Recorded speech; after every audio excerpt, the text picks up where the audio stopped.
70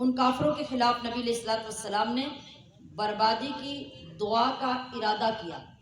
تو اللہ تبارک و تعالیٰ نے آپ علیہ الصلوۃ والسلام کو اس کے روک دیا اور یہ آیت کریمہ نازل فرمائی کہ یہ آپ کے لیے نہیں بلکہ یہ اللہ کی مرضی ہے، چاہے تو ان کو اس ظلم پر اور اس عظیم گناہ پہ معاف کر دے، چاہے تو ان کو عذاب دے، اس لیے کہ وہ ظالم لوگ ہیں، تو جو اللہ ان کے ساتھ کرے وہی کرے گا۔ یہ نبی علیہ الصلوۃ والسلام کی وہ مبارک تربیت ہے جو اللہ تبارک و تعالیٰ نے خود فرمائی، اور ہر جگہ پر جہاں ضرورت پڑی اللہ نے خود اپنے محبوب کی رہنمائی فرمائی۔ یا ایھا الذین آمنوا، اے ایمان والو، لا تأکلوا الربا، سود مت کھاؤ، اضعافا مضاعفا، دگنا در دگنا کر کے، واتقوا اللہ، اور اللہ سے ڈرو، لعلکم تفلحون، تاکہ تم کامیابی حاصل کرو۔ یعنی یہاں پر کیا بتایا گیا؟ نص قطعی قرآن کریم کی آیت آ گئی کہ سود کھانا قطعی حرام ہے، قطعی حرام ہے، کسی جگہ پہ کوئی گنجائش نہیں، اور اگر کوئی بندہ اس کو حلال سمجھے تو حلال سمجھنے والا کافر ہو جائے گا، اس کا ایمان نہیں بچے گا۔ قرآن و حدیث میں بارہا مرتبہ مختلف جگہوں پہ وعیدیں اور عذاب کا ذکر کیا گیا ہے۔ پیچھے بھی آپ پڑھ چکے ہیں کہ صرف سود اور رشوت کھانے والا نہیں بلکہ ان کی کاموں میں جتنے لوگ انوالو ہوتے ہیں، وہ کھانے والا ہو، وہ کھلانے والا ہو، وہ سود کے کاغذات تیار کرنے والا ہو، وہ دونوں کے درمیان بیٹھ کے گواہی دینے والا ہو، سب پہ اللہ پاک نے لعنت فرمائی۔ اور حضرت ابو ہریرہ رضی اللہ تعالیٰ عنہ نے ارشاد فرمایا کہ نبی علیہ الصلوۃ والسلام فرماتے ہیں کہ جب معراج کی رات اللہ پاک مجھے سب چیزوں کی سیر کروا رہا تھا، دکھا رہا تھا، تو میرا گزر ایک قوم کے اوپر سے ہوا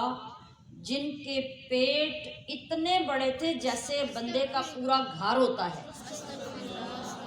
ایک گھر کی طرح ان کے پیٹ بڑے ہوئے تھے، اور پیٹ ایسے تھے جیسے کوئی شیشے کا گھر ہو، اور اس شیشے کے گھر کے اندر سے جیسے ہر چیز نظر آتی ہے، اس طرح ان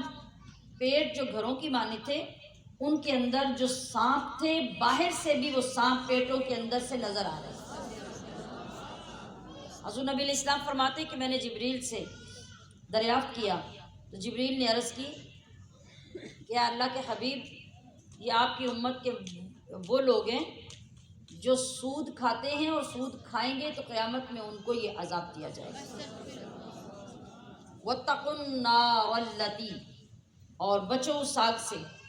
اعدت للکافرین، جو تیار کی گئی ہے کافروں کے لیے، تیار کی گئی ہے یا کر دی گئی ہے۔ کیا مطلب ہے؟ کہ دوزخ کو بھی بنایا نہیں جانا، یا قیامت آئے گی تو دوزخ نہیں بنے گی، دوزخ بن چکی ہے۔ اسی لیے جو قبر میں جاتا ہے تو جو عذاب کے قابل ہے اس کو عذاب شروع ہو جاتا ہے، اور جو انعام کے قابل ہے اس کے لیے جنت کی کھڑکی کھول دی جاتی ہے۔ وَأَطِیعُوا اللَّهَ، اور فرما بردار رہو اللہ کے، والرسول، اور رسول کے، یا اطاعت کرو اللہ اور رسول کی، لعلکم ترحمون، تاکہ تم پر رحم کیا جائے۔ وَسَارِعُوا، اور دوڑو، الی مغفرۃ، بخشش کی طرف، من ربکم، اپنے رب کی، وجنت، اور ایسی جنت کی طرف، ارضھا، جس کی چوڑائی میں السماوات والارض، آسمان اور زمین آ جائیں، اعدت للمتقین، وہ تیار رکھی ہے پرہیزگاروں کے لیے۔ دیکھیے دونوں جگہ پہ پتہ چل گیا کہ جنت بھی تیار رکھی ہے اور دوزخ بھی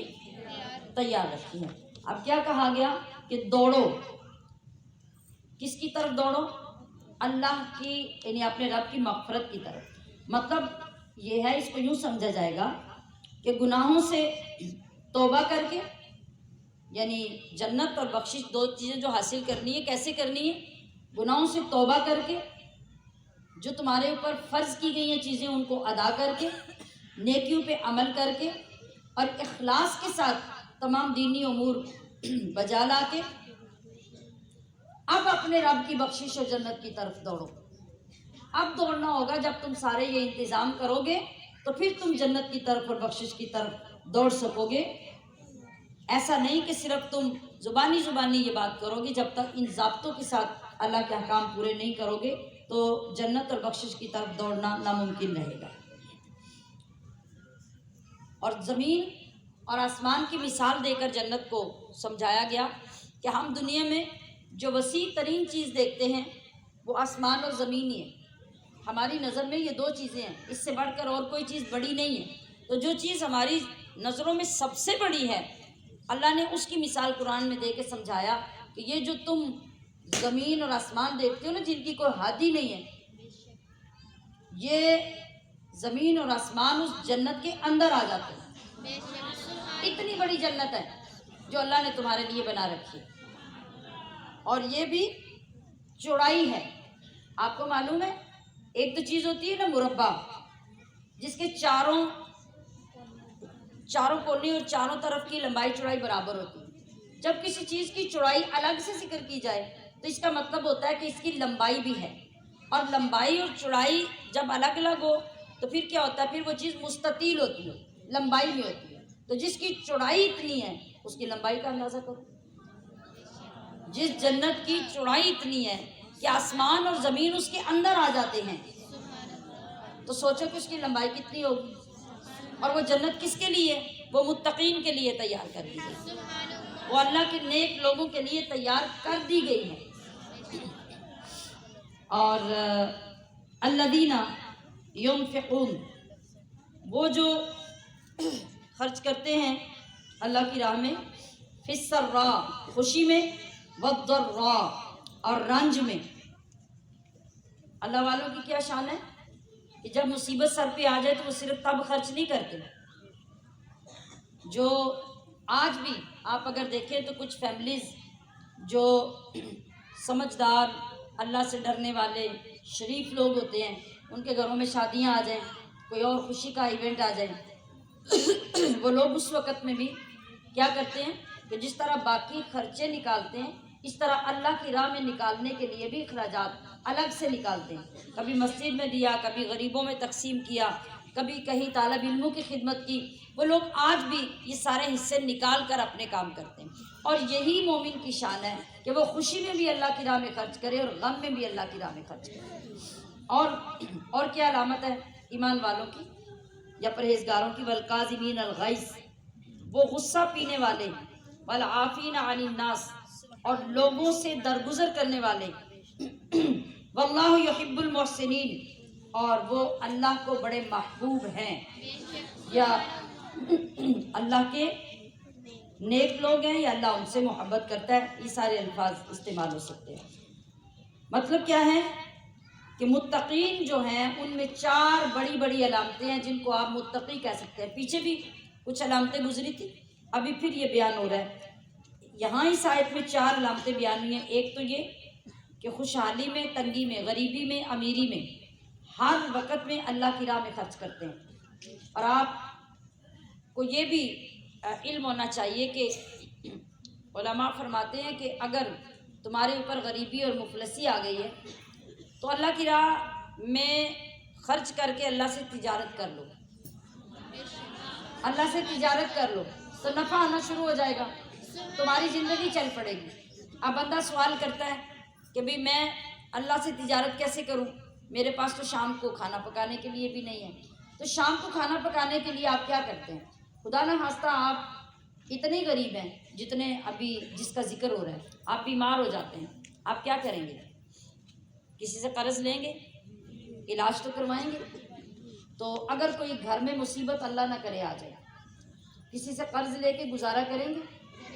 گے نا؟ وہ تو جو آپ لیں گے قرض ختم ہو جائے گا۔ تو آپ سمجھداری سے کام لیں، آپ اس غریبی میں کسی سے قرض لے کے اللہ سے تجارت کر لیں۔ لوگ بینکوں سے بھی تو لون لے کے اپنے کاروبار بناتے ہیں نا، تو آپ قرض لے کے اللہ کے ساتھ کاروبار کر لیں، اللہ کا وعدہ پورا ہوگا، آپ کو اللہ کے ساتھ کی گئی تجارت کے اتنے نفع آئیں گے کہ آپ سوچ نہیں سکیں گے۔ اور وہ کیا ہے؟ آپ قرض لے کے اللہ کی راہ میں صدقہ کریں، اپنے اوپر سے بلاؤں کو ٹالنے کی دعا کریں، تو اللہ آپ کی زندگی میں معاملات میں برکت پیدا فرمائے گا۔ تو اس طرح غریبی اور امیری میں ہر طرح خرچ کرنے کا موقع مل سکتا ہے۔ اور کیا ہے، وہ غصہ پی جانے والے ہوتے ہیں۔ غصہ آ جائے تو غصے کو ضبط کر لیتے ہیں، لوگوں سے غلطیاں ہو جائیں تو ان کو معاف کر دیتے ہیں، اور جب لوگوں پہ احسان کرنے کی ضرورت پڑے تو ان پر احسان کرتے ہیں، اور اللہ احسان کرنے والوں کو پسند کرتا ہے۔ یہ پرہیزگاروں کی صفات ہے۔ اب ان کی تفاصیر بھی ہیں بہت ساری۔ غصہ پینے سے کیا مطلب ہے، لوگوں کو معاف کرنے کا کیا مطلب ہے، احسان کرنے کا کیا مطلب ہے۔ اب میرے پاس وقت ہوتا تو پھر میں ایک ایک چیز کو بیان کرتی، انشاءاللہ کسی وقت جہاں جہاں آگئی تو بے شمار مرتبہ چیزیں آئیں گی اور یہ ساتھ بیان ہوں گی۔ غصہ پینے کا مطلب ہر غصے کو پینے کا حکم نہیں ہوتا، کچھ جگہ پہ غصہ غیرت کا ہوتا ہے۔ مثال کے طور پہ ایمان کی بات ہے، قرآن کی بات ہے، اللہ اور اس کے رسول کے نام کی بات ہے۔ آپ کے سامنے کوئی بے ادبی کرے، آپ یہ کہیں کہ مجھے غصہ آ رہا ہے تو میں غصہ پی جاؤں، نہیں، یہاں پہ غصہ نہیں پیا جائے گا، بلکہ وہ بے حمیتی اور ایمانی بے غیرتی ہوگی کہ اللہ کا نام، رسول اللہ کا نام، قرآن کی شان میں گستاخیاں دیکھ کے آپ یہ کہیں کہ مجھے غصہ نہ کرنے کا حکم ہے، تو نہیں، اس کی پہچان کی بھی ضرورت ہے کہ آپ کو غصہ کہاں کرنا ہے اور کہاں غصہ نہیں کرنا، کہاں آپ کو لوگوں کو معاف کرنا ہے اور کہاں آپ کو معاف نہیں کرنا۔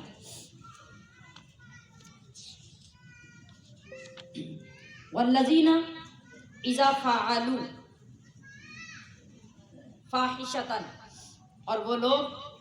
کہ جب وہ کوئی بے حیائی کی بات کریں، او ظلموا، یا ظلم کر لیں، انفسہم، اپنی جانوں پر، تو ذکروا اللہ، وہ اللہ کو یاد کرتے ہیں، فاستغفروا لذنوبہم، پھر وہ اس سے اپنے گناہوں کی معافی چاہتے ہیں۔ وَمَن يَغْفِرُ الذُّنُوبَ إِلَّا اللَّهُ، اور کون بخشے گناہ اللہ کے سوا، وَلَمْ يُصِرُّوا، اور وہ نہیں اڑ جاتے، عَلَى مَا فَعَلُوا، اس پر جو وہ کر بیٹھے، وَهُمْ يَعْلَمُونَ، جان بوجھ کر۔ یعنی اللہ کے بندوں کی، نیک بندوں کی یہ شان ہوتی ہے کہ جب کبھی ان سے کوئی بے حیائی کا یا برا یا گناہ کا کام ہو جائے تو کیا ہوتا ہے، وہ پھر اس کو جسٹیفائی نہیں کرتے، آئیں بائیں شائیں کر کے اس کو خراب کرنے اور بچنے کی کوشش نہیں کرتے، بلکہ ایمان والوں کی شان یہ ہوتی ہے کہ جب ان سے کوئی گناہ ہو جائے، غلط کام ہو جائے، وہ فوراً اپنے رب کے حضور مجرم بن کے حاضر ہو جاتے ہیں اور آہوزاری کے ساتھ، سچی توبہ کے ساتھ اللہ سے معافی مانگتے ہیں۔ اس سے کیا پتہ چلا کہ اگر کسی شخص کا یہ کانسیپٹ ہو کہ اتنا پڑھا لکھا تھا، اتنا نیک تھا، اتنا عالم تھا، فلاں تھا فلاں تھا، تو پھر بھی اس نے گناہ کیا، اور ہمارے لوگ کیا کرتے ہیں، اس بندے کو منہ لگانا چھوڑ دیتے ہیں، نفرت کرنا شروع کر دیتے ہیں۔ ہمیں کیا کہا گیا کہ گناہ گار سے نفرت مت کرو، گناہ سے نفرت کرو۔ اور نبی کے بعد کائنات میں سب سے بڑا درجہ کس کا ہے؟ صحابہ اکرام کا۔ تو وہاں سے لے کر نیچے تک کوئی بھی صاحب ایمان ہے، وہاں گناہ کا خدشہ موجود رہتا ہے، گناہ کا خدشہ موجود رہتا ہے، اور کسی بھی بندے سے، وہ اللہ کا ولی ہے، وہ عالم ہے، وہ فاضل ہے، وہ حافظ ہے، اس سے گناہ ہو سکتا ہے، یہ ممکن ہے، لیکن عام بندے میں، عادی مجرم میں اور اس بندے میں فرق کیا ہوگا کہ عام بندہ گناہ کر کے بھی شرمسار نہیں ہوگا، لیکن اللہ کا بندہ جو ہوگا، جو ہی گناہ کرے گا اس کو فوراً احساس ہو جائے گا کہ میں نے اپنے اوپر ظلم کر لیا، وہ فوراً اللہ کی بارگاہ کی طرف متوجہ ہوگا اور سچی توبہ کر لے گا۔ یہ فرق ہوگا اللہ کے بندے اور عام بندے میں۔ مثلاً جو یہاں ذکر کیا گیا اس آیت کے شان نزول میں، دو باتیں اس کے شان نزول میں ذکر کی گئی کہ ایک آدمی تھا جو کھجوریں بیچتا تھا، اور آپ دیکھتے ہیں کہ جب دکانوں کے اوپر جو سامان رکھا ہوتا ہے تو زیادہ سٹاک لوگ گوداموں میں یا گھروں میں کرتے ہیں، تو وہ کھجوریں بیچتا تھا۔ ایک دن ایک بڑی خوبصورت نوجوان لڑکی اس کی شاپ پہ کھجوریں لینے کے لیے آئی، تو دکاندار نے اس کو دیکھا، اس کے حسن کو دیکھا، جوانی کو دیکھا، تو دماغ کے اندر خرابی پیدا ہوئی۔ اس نے کہا کہ دکان پہ نارمل کھجوریں آپ کو جو بہت اچھی کھجور چاہیے وہ میرے گھر میں ہے، آپ میرے گھر میں آئیں، میں وہاں سے آپ کو کھجوریں دکھا دیتا ہوں۔ جب وہ اس کو گھر لے کے گیا تو گھر جا کے اس نے اس کا ہاتھ پکڑ لیا، اور جو ایک اچھا ارادہ نہیں تھا اس کا اظہار کرنا چاہا۔ تو جس وقت ایسا کیا تو فوری طور پر اس عورت نے کہا کہ اللہ سے ڈرو، بس اتنا جملہ کہا کہ اللہ سے ڈرو کہ تم جو کر رہے ہو وہ گناہ کا کام کرنے جا رہے ہو۔ تو بس اتنا سننا تھا کہ اس نے ڈر کر اس عورت کا ہاتھ چھوڑ دیا اور وہاں سے سیدھا خود حضور صلی اللہ علیہ وسلم کی بارگاہ میں پہنچ گیا۔ یہ فرق ہے، یعنی اگر کوئی نیک بندے سے گناہ ہوگا تو یہ فرق ہوگا کہ وہ پھر اس کو چھپا کے یا جسٹیفائی کر کے جھوٹ بول کے لوگوں کو سچ کر کے نہیں دکھائے گا، بلکہ اسے فکر ہوگی اپنی بخشش کی کہ میں نے ظلم تو کر لیا، میں پاک کیسے ہوں گا۔ تو وہ نبی علیہ الصلوۃ والسلام کی بارگاہ میں خود پہنچا اور جا کے اپنی ساری بات پوری دیانتداری سے بتا دی۔ جب اس نے یہ بات بتائی تو اللہ نے اس کی تائید میں یہ آیت کریمہ نازل فرمائی۔ اور دوسری جگہ پہ یہ ہے، ایک آدمی جہاد پہ چلا گیا اور اس کا دوست کسی وجہ سے پیچھے تھا، جہاد پہ گیا تو اپنی بیوی کو بتا گیا کہ میرا دوست یہاں قریب ہے، جب تمہیں میرے بعد سامان منگوانے کی ضرورت پڑی جیسا کہ عام طور پہ ہوتا ہے تو وہ آئے گا دروازے پہ اور جو تمہیں ضرورت ہوگی تم اسے بتا دیا کرنا، وہ لا دیا کرے گا۔ وہ اسی طرح چلتا رہا۔ ایک دن وہ شخص آیا اور اس نے گوشت منگوایا تھا، وہ گوشت لے کے جب واپس آیا تو پردے دروازے کے پیچھے سے اس عورت نے اپنا ہاتھ آگے بڑھایا گوشت وصول کرنے کے لیے، تو اس نوجوان نے اس عورت کے ہاتھ پہ بوسہ دے دیا۔ اب جب یہ کیا تو کرنے کے فوراً بعد خود اسے احساس ہوا کہ میں نے کتنا برا کیا، میرا دوست تو مجھے امین بنا کے گیا تھا اپنے گھر کا، اور اس کی بیوی میری عزت تھی، میری ذمہ داری تھی، تو میں نے خیانت کی۔ فوراً یہ خیال آیا تو کیا کیا، وہ وہاں سے سیدھا جنگل میں نکل گیا، گھر نہیں گیا، کسی اپنے اور ساتھی دوست کے پاس نہیں گیا۔ اس افسوس اور شرمندگی میں فوراً سیدھا جنگل کی طرف گیا اور جنگل میں جا کے اپنے سر پہ خاک ڈالنی شروع کر دی اور اپنے چہرے پہ تمانچے مارنے شروع کر دیے۔ کیا انسان، تو نے کتنا بڑا ظلم کیا، تو نے اپنے دوست کی امانت کو اتنی ٹھیس پہنچائی۔ جب وہ شخص آیا واپس، اس کا شوہر جہاد سے واپس آیا، اس نے آ کے پوچھا کہ بھئی میرا دوست میری ڈیوٹی پیچھے ٹھیک کرتا رہا، اس نے میرے گھر کا خیال رکھا کہ نہیں۔ آپ ذرا سوچئے کہ عورتیں، ہماری عورتیں کتنی دیانتدار تھیں، ہماری عورتوں کے اندر غیرت ایمانی کتنی تھی اور اللہ کا ڈر کتنا تھا۔ اب شوہر آیا تو اس سے بات چھپائی نہیں، کہا کہ جیسا تمہارا دوست ہے اللہ ایسے دوستوں سے پناہ دے، اللہ ایسے دوستوں کے شر سے بچائے۔ جب بات اس کو پتہ چلی تو وہ فوراً نکلا، اس نے ہر طرح ڈھونڈ کر کسی نہ کسی طرح سے اپنے دوست کو تلاش کر لیا اور اس کو لے کر نبی علیہ الصلوۃ والسلام کی بارگاہ میں حاضر ہوا کہ اس نے میرے بعد اس طرح کیا۔ تو اس واقعے کے بعد یہ آیت کریمہ نازل ہوئی اور ان لوگوں کی تعریف کی گئی کہ جن سے نہ چاہتے ہوئے گناہ ہو جاتا ہے تو پھر وہ گناہ پہ اڑ نہیں جاتے، بلکہ اپنی جانوں کو رسول اللہ کے دین پر پیش کر دیتے ہیں کہ جو ہماری سزا بنتی ہے ہمیں وہ سزا دی جائے۔ قد خلت، بے شک گزر چکے، من قبلکم، تم سے پہلے، سنن، کچھ ایسے طریقے، فسیرو، پھر چلو، فی الارض، زمین میں، فانظروا، پھر دیکھو، کیف کان، کیسا ہوا، عاقبت، انجام، المکذبین، جھٹلانے والوں کا۔ اس نیت سے اللہ کی زمین میں سفر کرنا، مختلف جگہوں پہ جانا، ان کو دیکھنا، ان کی زیارت کرنا، جس سے اللہ کا خوف، اللہ کا ڈر اور ان واقعات کو دیکھ کے عبرت پیدا ہو، اس کا ہمیں حکم قرآن میں دیا گیا۔ جس طرح ایسی جگہوں پر جا کر ہمیں عبرت حاصل ہوتی ہے، اسی طرح جن جگہوں پہ اللہ کی رحمتیں نازل ہوئی ہوں، یا اللہ نے اپنی کوئی نشانی نازل کی ہو، یا اللہ کے مقرب بندے وہاں رہتے ہوں، ان جگہوں پر جا کے ان کی شان اور ان کی عظمت کو دیکھ کر بھی ہمیں اللہ کی محبت اور اللہ کی رحمت پر یقین کامل ہوتا ہے۔ تو ایسی جگہوں پہ بھی جا کے ہمیں عبرت حاصل کرنی چاہیے، اور ایسے مقامات پہ جا کر بھی ہمیں اللہ کی رحمت حاصل کرنی چاہیے۔ ھذا بیان، یہ ایک بیان ہے، للناس، لوگوں کے لیے، یا یہ بتانا ہے لوگوں کو، وہدن، اور ہدایت یا رہنمائی ہے، موعظۃ، اور نصیحت ہے، للمتقین، پرہیزگاروں کے لیے، ولا تہینوا، اور نہ سستی کرو، ولا تحزنوا، اور نہ غم کھاؤ، وانتم الاعلون، اور تم ہی غالب آؤ گے، ان کنتم مؤمنین، اگر تم ایمان رکھتے ہو۔ یعنی اگر انسان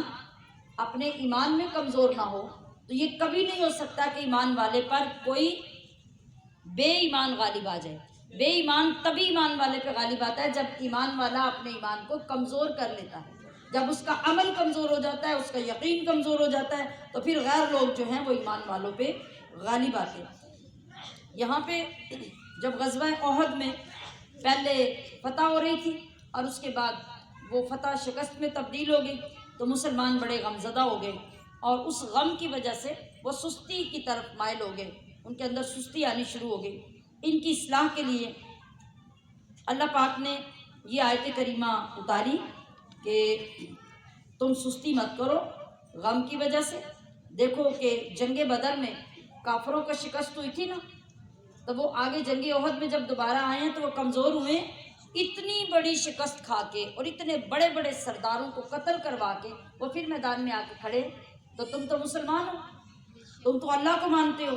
تو تمہیں تو کم ہمتی نہیں دکھانی چاہیے، تمہیں جواں مرد اور جواں ہمت رہنا چاہیے۔ اگر تم سچے ایمان والے ہو تو پھر ایمان والے کو تو کبھی گھبرانا ہی نہیں چاہیے۔ یہ بات میں اکثر آپ کی خدمت میں عرض کرتی ہوں کہ ہمارے لوگ جو حق پہ سچ پہ چلتے ہوتے ہیں وہ اتنے سست ہوتے ہیں کہ وہ اپنی ذمہ داری کو سمجھنے اور قبول کرنے کے لیے تیار ہی نہیں ہوتے، اور جب باطل پہ چلتے اور نئے نئے فرقے بنا کے اسلام کے اندر رخنہ اندازی کرتے ہیں اور لوگوں کو گمراہ کرتے ہیں، وہ نہ دن کو آرام کرتے ہیں نہ راتوں کو آرام کرتے ہیں، وہ لگاتار شیطان کی جماعت بن کے ہر طرف پھیل کے لوگوں کو گمراہ کرتے رہتے ہیں۔ تو اگر حق پہ چلنے والے اتنی محنت کریں تو لوگوں کو گمراہ ہونے کی گنجائش نہ ملے۔ یمسسکم، اب ان کو حوصلہ دلایا جا رہا ہے کہ اے مسلمانوں، اگر پہنچی ہے تمہیں قرحن، کوئی تکلیف، فقد مس القوم، تو بے شک پہنچی ہے دوسری لوگوں کو بھی، قرحن مثلو، اس کی مثل تکلیف، یا پا چکے ہیں دوسرے لوگ بھی اس کی مثل تکلیف۔ وتلک الایام، اور یہ دن ہیں، نداولھا، جن کو ہم پھیرتے رہتے ہیں، بین الناس، لوگوں کے درمیان۔ یہ ہم دیکھتے ہیں نا کہ کبھی آج ایک امیر ہے دوسرا غریب ہے، کبھی دوسرا غریب ہے تو پہلا امیر ہے، اور اسی طرح کبھی ایک کا غلبہ ہے تو دوسرا مغلوب ہے، کبھی دوسرا کو غلبہ ہے تو پہلا مغلوب ہے، تو ہمیشہ ایک جیسے حالات کبھی کسی کے نہیں رہتے۔ تو یہی بات ان مومنوں کو سمجھائی جا رہی ہے کہ ایسا کیوں ہوتا ہے۔ وَلِيَعْلَمَ اللَّهُ الَّذِينَ آمَنُوا، وَلِيَعْلَمَ، اور اس لیے کہ پہچان کرا دے، اللہ الَّذِينَ آمَنُوا، ایمان والوں کی، وَيَتَّخِذَ، اور مرتبہ دے تم میں سے لوگوں کو شہداء، شہادت کا، واللہ لا يحب، اور اللہ نہیں دوست رکھتا، الظالمین، ظالموں کو، یا نہیں پسند کرتا ظالموں کو۔ یعنی جب میدان میں بندہ ہوتا ہے، آپ یہ کھیل کو ہی لے لیں، کرکٹ کو لے لیں، دوسرے کھیل جو آپ ٹی وی پہ دیکھتے ہیں، تو آپ دیکھتے ہیں کہ کبھی ایک ٹیم جیت رہی ہوتی ہے، کبھی دوسری ہار رہی ہوتی ہے، اگلے وقت میں جو ہاری تھی وہ جیت جاتی ہے اور جو جیتی تھی وہ ہار جاتی ہے۔ تو دنیا میں یہ نظام چلتے رہتے ہیں۔ وَلِيُمَحِّصَ اللَّهُ، اور اس لیے کہ نکھار دے اللہ، الَّذِينَ آمَنُوا، ایمان والوں کو، وَيَمْحَقَ، اور مٹا دے، الکافرین، کافروں۔ یعنی یہ ہار جیت جو ہے یہ صرف اسی وجہ سے ہے کہ اللہ ہر حال میں ایمان والوں کو نکھارنا چاہتا ہے، انہیں بلندی اور عروج دینا چاہتا ہے، اور کافروں کا نام و نشان مٹانا چاہتا ہے۔ ام حسبتم، کیا تم اس گمان میں ہو، ان تدخلوا الجنت، کہ تم جنت میں چلے جاؤ گے، ولما یعلم اللہ، اور ابھی تک نہیں امتحان لیا اللہ نے، الذین جاہدوا منکم، ان سے جنہوں نے تم میں جہاد کیا یا جو تم میں غازی ہوئے، ویعلم الصابرین، اور نہ ہی اس نے آزمائش کی صبر کرنے والوں کی۔ وَلَقَدْ كُنْتُمْ، اور بے شک تم تھے، تمنا کیا کرتے، الموت، موت کی، من قبلی، پہلے، ان تلقوہ، اس کے ملنے سے، فقد رأیتموہ، تو بے شک نظر آئی وہ تمہیں، انتم تنظرون، تمہاری آنکھوں کے سامنے، یا دیکھ لیا تم نے اسے اپنی آنکھوں کے سامنے۔ یہ کون لوگ تھے؟ بدر میں جو لوگ شہید ہو گئے تھے نا، تو نبی علیہ الصلوۃ والسلام نے ان کے عالی شان، عالی مقامات، عالی مرتبے بیان کیے، تو اس وقت جو باقی رہ گئے تھے ان لوگوں کو سن کے رشک آتا تھا کہ کاش ہم بھی غزوہ بدر میں شریک ہوتے اور ہم بھی شہید ہوتے یا غازی ہو کے آتے تو ہمارے بھی اتنے مقامات ہوتے۔ تو اب جب موقع ملا ہے احد میں تمہیں، تو اب تم کمزور پڑ رہے ہو، اب تمہیں اپنی وہ بات یاد رکھنی چاہیے۔ وما محمد، اور نہیں ہے محمد، الا مگر، رسول، ایک رسول، قد خلت، بے شک ہو چکے یا گزر چکے، من قبل ہی، ان سے پہلے، الرسل، اور رسول، افئن ماتا، تو کیا اگر وہ فوت ہو جائیں، او قتلا، یا شہید کر دیے جائیں، انقلبتم، تو تم پھر جاؤ گے، علی اعقابکم، الٹے پاؤں یا اپنی ایڑیوں کے بل، ومن ینقلب، اور جو پھرے گا، علی عقبیہ، الٹے پاؤں، فلن یضر اللہ شیئا، تو وہ اللہ کا کچھ نقصان نہیں کرے گا، وسیجزی اللہ الشاکرین، اور ان قریب اللہ صلہ یا جزا دے گا شکر کرنے والوں کو۔ جنگ احد میں یہ شور مچ گیا تھا، اور یہ شیطان نے لوگوں کے اندر یہ بات ڈالی، اور یہ جو منافق تھے ان کے ذریعے سے، کہ نبی علیہ الصلوۃ والسلام شہید ہو گئے، اور جب یہ افواہ پھیل گئی تو آپ کو پتہ ہے جب ایک دوسرے کی طرف توجہ نہیں ہوتی، شور شرابہ ہوتا ہے، تو بعض اوقات بغیر وجہ جانے ہوئے دوسرے شور مچا رہے ہوں تو اگلے باقی بھی شور مچانا شروع کر دیتے ہیں۔ اگر ایک نے دو نے چیخیں ماری تو سارے چیخیں مارنا شروع کر دیتے ہیں۔ تو جنگ کی تو حالت ہی عجیب سی ہوتی ہے۔ تو وہاں پہ چند لوگوں نے، منافقوں نے یہ شور مچا دیا، نبی علیہ السلام کے جب دندان مبارک شہید ہوئے تو انہوں نے شور مچا دیا کہ نبی، مسلمانوں کے نبی جو ہیں وہ تو شہید ہو گئے۔ اب جب یہ خبر ملی، آپ سوچیں کہ آپ ابھی اپنے درجے پہ، اپنے مقام پہ اگر کسی سے بے پناہ محبت کرتے ہیں اور سمجھتے ہوں کہ ہم تو چلتے ہی ان کے سر پہ ہیں، اور یکدم کسی رش میں، ازدحام میں آپ کو یہ خبر ملے تو آپ کا کیا حال ہوگا؟ آپ بالکل اپنا آپ چھوڑ دیں گے۔ بہت کم لوگ ہوں گے جو اس وقت اس بات کا خیال رکھیں گے کہ جس سے ہم نے محبت کی، جس سے ہم نے دین سیکھا، اس کا آج تقاضا یہ نہیں ہے کہ ہم سارا کچھ چھوڑ کے تو اس طرح ہو جائیں کہ ہر چیز کی ناشکری کرنے لگ جائیں، بلکہ ہمیں سکھانے والے نے جو سکھایا، اگر وہ دنیا سے رخصت ہو رہا ہے تو اب ہماری ذمہ داری شروع ہو گئی ہے۔ جو سیکھا تھا اس کو آگے پھیلانے کی اب ہماری ذمہ داری شروع ہو گئی ہے کہ ہم بالکل کھڑے ہو جائیں مضبوط ہو کے اور دین کو کمزور نہ ہونے دیں، یہ ذمہ داری ہوتی ہے۔ مگر یہ سارے لوگ ذمہ داری پوری نہیں کر سکتے، نہ سارے اتنے مضبوط ہوتے ہیں۔ تو بہرحال ایسا ہوا کہ جب یہ جھوٹی افواہ پھیلی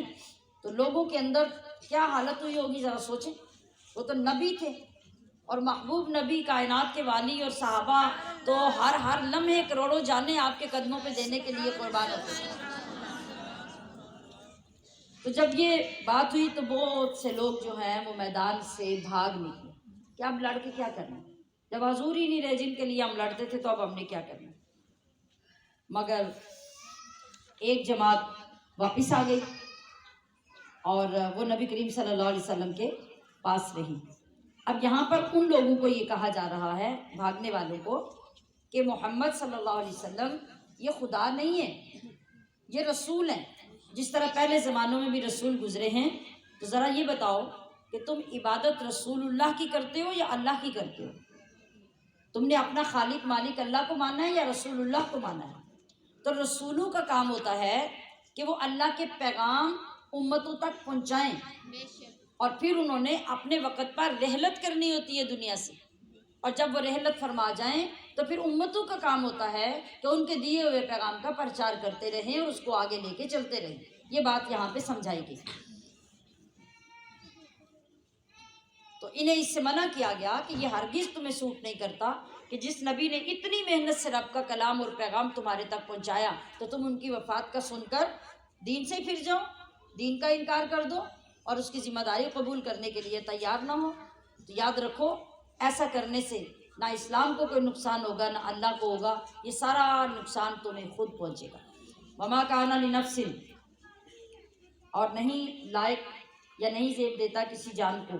ان تموتا، کہ وہ مر جائے یا مر سکے، الا باذن اللہ، مگر اللہ کے حکم سے، یا نہیں پہنچتا کسی جان کو کہ وہ مر سکے بغیر اللہ کے حکم کے، کتابا معجلہ، لکھا ہوا ہے سب کا مقرر، وَمَن یُرِد، اور جو چاہتا ہے، ثواب الدنیا، دنیا کا، نوتی ہی منہا، ہم اسے اسی سے انعام یا ثواب دیں گے، وَمَن یُرِد، اور جو چاہتا ہے ثواب الآخرت، آخرت کا ثواب، نوتی ہی منہا، تو ہم اسی میں سے اس کو دیں گے، وَسَنَجْزِی الشَّاکِرِین، اور ان قریب ہم صلہ دیں گے شکر کرنے والوں کو۔ یعنی اب مانگنے کا انتخاب ہم نے کرنا ہے کہ ہم نے کون سی چیز سے پیار کرنا ہے، دنیا سے یا آخرت سے۔ اللہ فرما رہا ہے کہ جو مانگے گا ہم اسے وہ عطا کر دیں گے، لیکن یاد رکھو کہ مانگتے ہوئے اچھی چیز کا انتخاب کرو۔ جب تم آخرت مانگو گے تو دنیا تو تمہیں آٹومیٹیکلی مل جائے گی، اور جب تم دنیا مانگو گے تو آخرت میں سے تمہارا کوئی حصہ نہیں ہوگا۔ تو پھر سوچو کہ تمہیں کیا مانگنا چاہیے۔ آخرت مانگو گے تو دونوں چیزیں رب عطا کرے گا، اور دنیا مانگو گے تو دنیا تو آج ختم ہو جائے گی، تمہیں اس سے کیا حاصل ہوگا۔ وَكَأَيٍّ، اور کتنے ہی من نبی جن نبیوں نے، قاتل،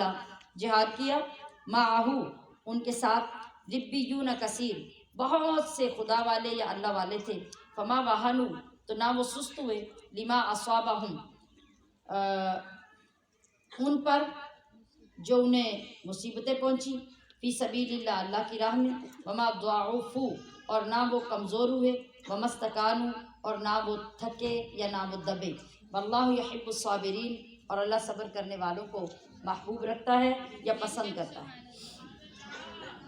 اب یہاں بھی اللہ نے اپنے محبوب کے غلاموں کی ہمت بندھانے کے لیے پچھلی امتوں کی مثالیں دی، پچھلے نبیوں کی مثالیں دی، کہ ان کے ساتھ بھی ان کے چاہنے والے اور نیک لوگ جو ہیں وہ بڑے بڑے عرصے تک جہاد کرتے رہے، مگر کوئی تھکا نہیں، کمزور نہیں ہوا، سست نہیں پڑا۔ تو اے میرے نبی کے ماننے والوں، تمہیں بھی سست نہیں پڑنا چاہیے، بلکہ تم تو وہ نبیوں کے ماننے والے تھے، تم نبیوں کے سردار کے ماننے والے تھے،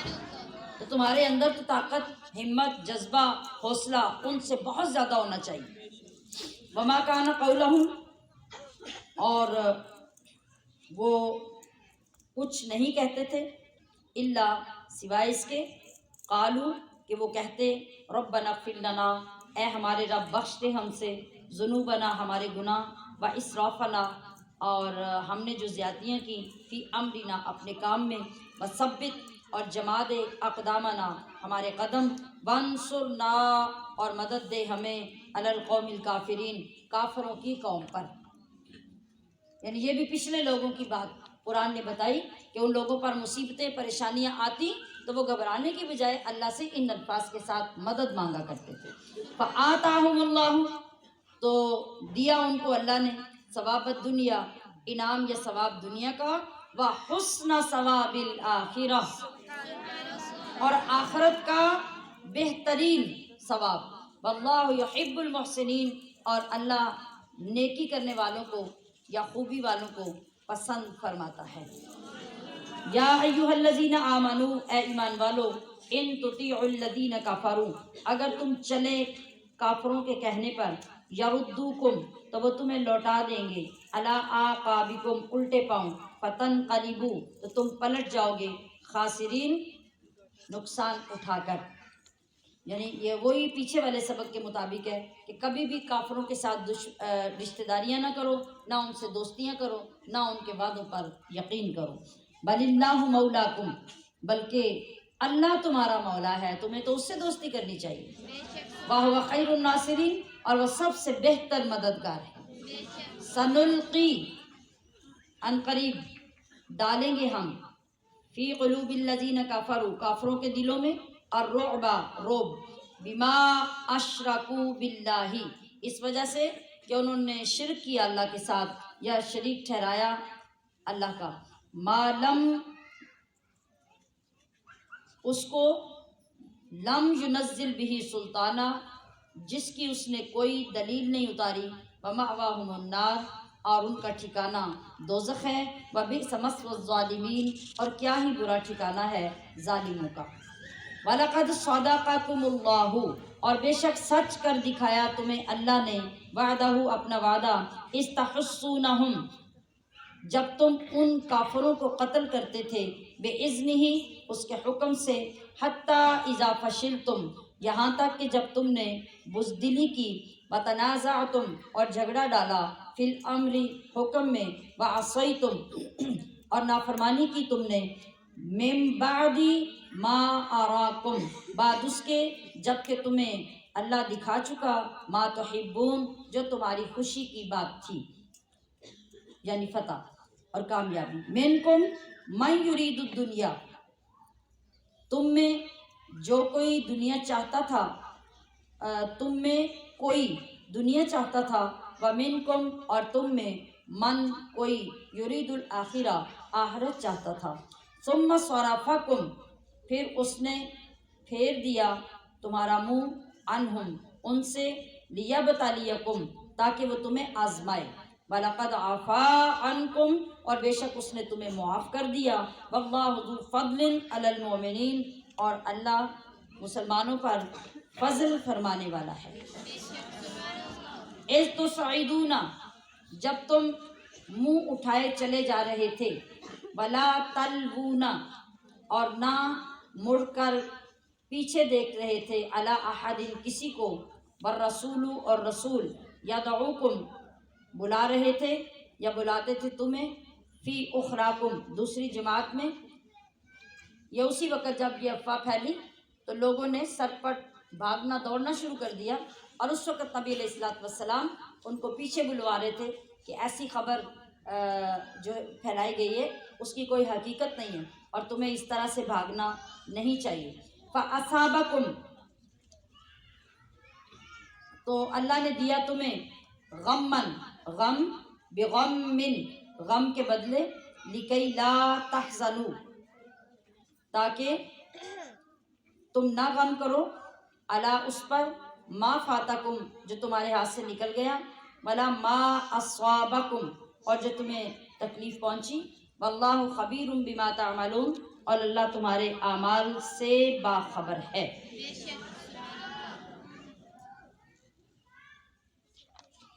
ثم انزل علیکم من بعد الغم، پھر اتاری اللہ نے تم پر غم کے بعد، امنتاً، نعاسا، امن کی یا چین کی نیند، یغشا، جو گھیرے ہوئے تھی، طائفۃ منکم، تمہاری ایک جماعت کو، وطائفۃ، اور ایک گروہ کو، قد اہمتہم، پڑی تھی انہیں، انفسہم، اپنی جان کی، یظنون باللہ، وہ گمان کرتے تھے اللہ پر،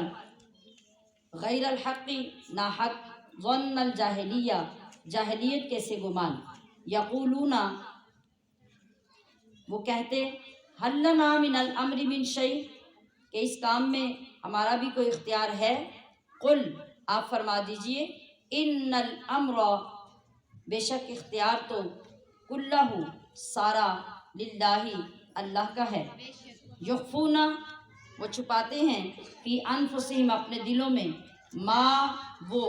لا یبدون لک، جو آپ کے سامنے ظاہر نہیں کرتے، یقولون، کہتے ہیں، لو کان لنا، اگر ہوتا ہمارا، من الامر، شیئن، اس کام میں کچھ ہمارا بس ہوتا یا ہمارا بس چلتا، ما قتلنا ہاہنا، تو ہم یہاں نہ مارے جاتے۔ قل، اے حبیب آپ فرما دیجئے،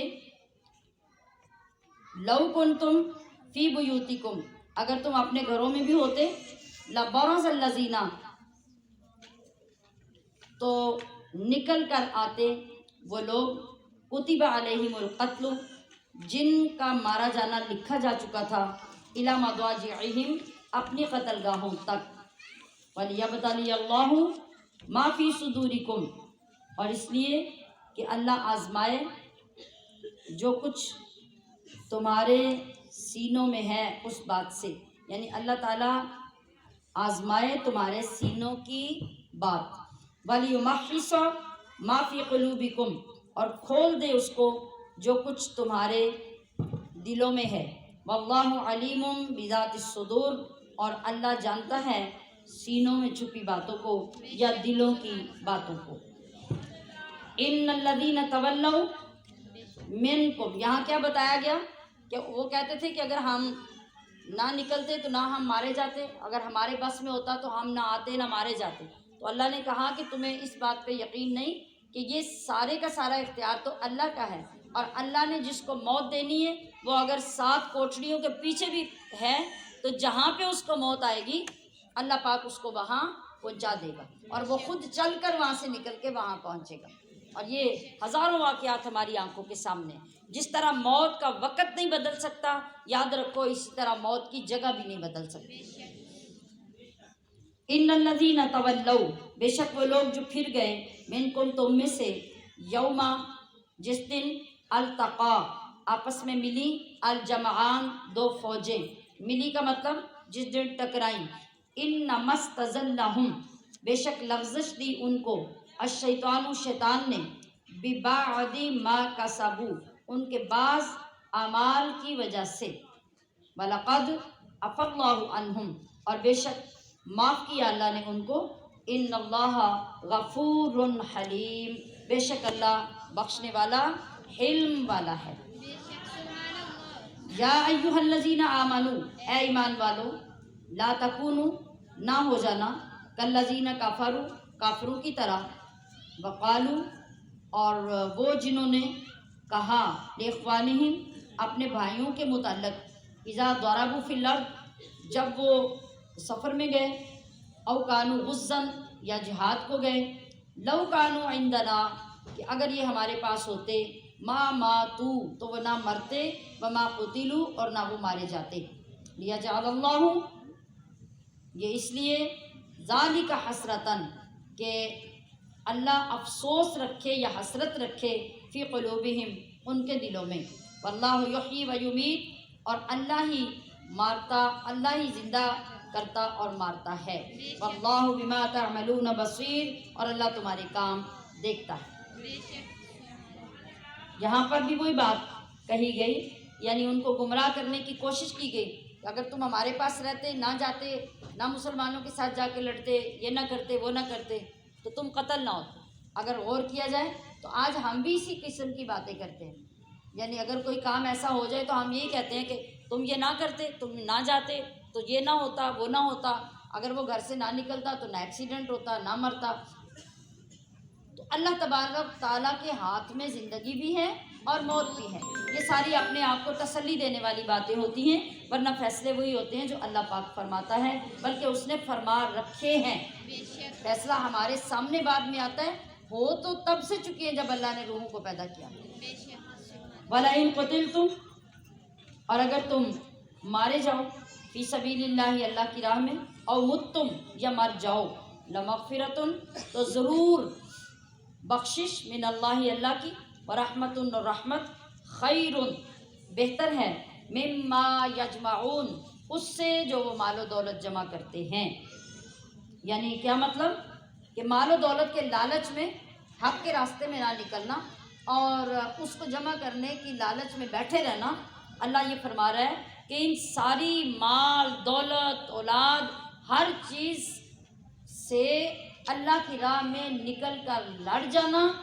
یا وہاں فتح حاصل کر لینا یا اپنی جان قربان کر دینا، یہ دونوں کام ان سارے کاموں سے زیادہ بہتر اور افضل ہے۔ وَلَئِن مُتُّمْ، اور اگر تم مرو، اور قتلتم یا مار دیے جاؤ، لَإِلَى اللَّهِ، یہ جو لفظ ہے نا اس کو لا الہ اللہ نہیں پڑھنا، یہ بہت بڑی غلطی ہوگی۔ یہاں پہ عام طور پہ قرآن پاک کے اوپر اس الف کے اوپر چھوٹا سا دائرہ بنا ہوتا ہے،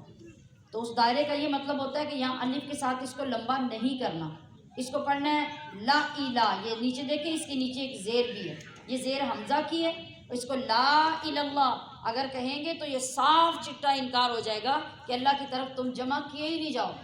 تم جاؤ گے نہیں، تمہیں اٹھایا ہی نہیں جائے گا۔ تو لا الہ اللہ اس کا مطلب ہے کہ ضرور اللہ کی طرف ہی تمہیں جمع کیا جائے گا۔ فَبِمَا رَحْمَةٍ مِّنَ اللَّهِ، تو کیسی کچھ رحمت ہے من اللہ، اللہ کی طرف سے، لِنْتَ لَهُمْ، کہ آپ نرم دل ہوئے ان کے لیے، وَلَوْ كُنْتَ فَظًّا، اور اگر آپ ہوتے تند یعنی سخت مزاج، غلیظ القلب سخت دل، لَانْفَضُّوا مِنْ حَوْلِكَ، تو وہ ضرور پریشان ہو جاتے آپ کے گرد سے یا بھاگ جاتے آپ کے گرد سے۔ فَاعْفُ عَنْهُمْ، آپ ان سے معاف کیجئے یا انہیں معاف فرمائیے، وَاسْتَغْفِرْ لَهُمْ، اور بخشش مانگیے ان کے لیے، وَشَاوِرْهُمْ فِي الْأَمْرِ، اور کاموں میں ان سے مشورہ لیجئے، فَإِذَا عَزَمْتَ، پھر جب آپ کوئی پکا ارادہ کر لیجئے، فَتَوَكَّلْ عَلَى اللَّهِ، تو اللہ پر بھروسہ کیجئے، إِنَّ اللَّهَ يُحِبُّ الْمُتَوَكِّلِينَ، بے شک اللہ توکل کرنے والوں کو بہت پسند فرماتا ہے۔ یہاں کیا ساری باتیں فرمانے کے بعد آخر پہ کیا فرمایا گیا کہ جب پہلے مشورہ کرے، اچھی طرح پلاننگ کرے، ہر پہلو کو سوچ سمجھ کر جب آپ کسی کام کا پکا ارادہ کر لیں، اب اللہ کی ذات پہ توکل کریں، بغیر اپنی عقل سمجھ استعمال کیے اور حالات کو دیکھے بغیر اندھا دھند چل پڑنا اور کہنا کہ بس میرا توکل تو اللہ پہ ہے، تو یہ توکل نہیں ہے۔ اب دیکھیے اللہ نے کیا طریقہ سکھایا، پہلے اپنی عقل استعمال کیجئے، حالات کا ماحول کا جائزہ لیجئے، اور اس کے بعد کسی سے مشورے کی ضرورت پڑے تو مشورہ کیجئے۔ ان ساری چیزوں کی روشنی میں پھر آپ ایک بات پہ اب مضبوط ہو جائیے، جب مضبوط ہو جائیں اب اللہ کی ذات پہ توکل کریں۔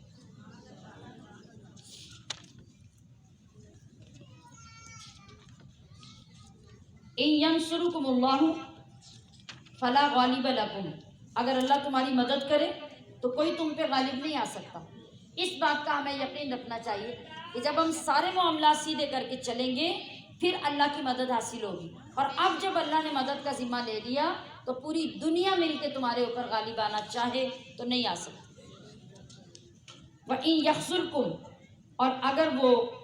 تمہیں چھوڑ دے،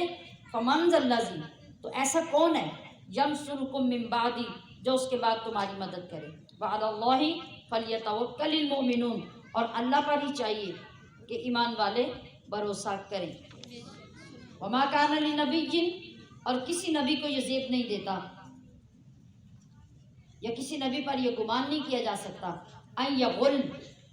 کہ وہ خیانت کرے یا کچھ چھپائے، وَمَن يَغْلُلْ، اور جو وہ چھپا رکھے، يَأْتِ بِمَا غَلَّ،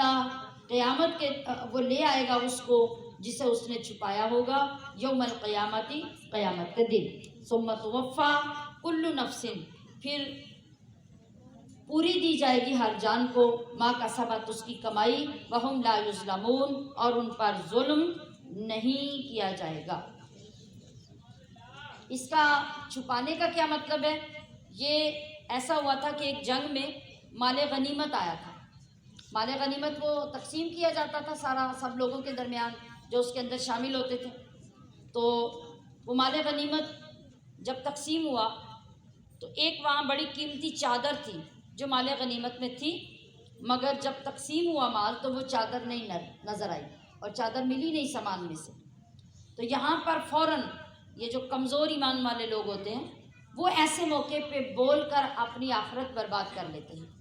تو کچھ منافق لوگ جو ہیں وہ فوراً بول اٹھے، انہوں نے کہا کہ وہ قیمتی چادر تھی تو حضور نے اپنے لیے رکھ لی ہوگی، اس لیے کہتے ہیں کہ آج چھوٹے چھوٹے کام کرنے والا بندہ یہ چاہتا ہے کہ مجھے آسمانوں کے برابر لوگ ادب کریں اور احترام دیں اور میرے بارے میں کوئی بات ہی نہ کرے. ذرا دیکھیے یہ کون سی ہستی ہے اور بات کرنے والے کون لوگ ہیں, اور کس کام کے لیے. ایک چادر کے لیے حیا نہیں آئی کہ ہم بات کس کے لیے کر رہے ہیں, وہ جس سے ساری کائنات کے خزانوں کی کنجیاں دے دی گئی ہیں. اس پہ یہ الزام لگا رہے ہیں کہ چادر حضور نے اپنے لیے رکھنی ہوگی. تو جب انہوں نے الزام لگایا, اللہ نے فوراً یہ آیت کریمہ نازل فرمائی وَمَا كَانَ لِنَبِيٍّ أَن يَغُلَّ, کہ کسی نبی کے بارے میں یہ گمان تک نہیں ہو سکتا کہ وہ کوئی خیانت کرے گا. اور جو بھی شخص کوئی خیانت کرے تو یہ اللہ کا قانون ہے کہ قیامت میں وہ خیانت کی ہوئی چیز کو لے کر قیامت میں حاضر ہوگا اور اس کا جواب دے گا. اور ہر خیانت کرنے والی, نیک اعمال کرنے والی کوئی بھی جان ہوگی تو اس کا پورا عمل اس کو دے دیا جائے گا. تو آج اگر تم ایسی بات کر رہے ہو تو یہ بھی کوئی چھپنے والی بات نہیں ہے. تو اس سے کیا پتہ چلا کہ گناہ کرنا